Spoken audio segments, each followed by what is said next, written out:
ఆచారము అంటే ఒక్కొక్కరికి ఒక్కొక్క ఆచారం ఉంటుంది. వారి కుటుంబానికి వారి ఆచారం తగ్గట్టుగా వాళ్ళ పద్ధతులు ఉంటాయి. ఇంకొకరి కుటుంబానికి ఇంకొకరికి తగ్గట్టుగా ఆచారాలు ఉంటాయి. ఆచారాలన్నీ అందరికీ ఒకేలాగా ఉండాలి అనేటటువంటిది ఎక్కడా ఉండదు. అయితే ఎవరి ఇంటికి వెళ్ళినప్పుడు వారి ఆచారం తగ్గట్టుగా మనం నడుచుకోగలిగితే దానికే జ్ఞానము అని పేరు.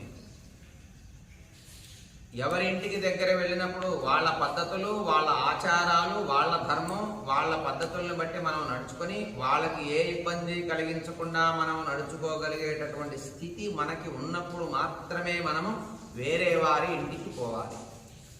వారి పద్ధతి ప్రకారం ఆ ఉన్న కాసేపు మనం నడుచుకోగలిగిన సమయం గనక ఆ సమయస్ఫూర్తి మనలో ఉంటే మనకి మంచిది, వారికి మంచిది. దీనికి సమయస్ఫూర్తి అని పేరు. దీనికి ఆచార కోవిద అని పేరు.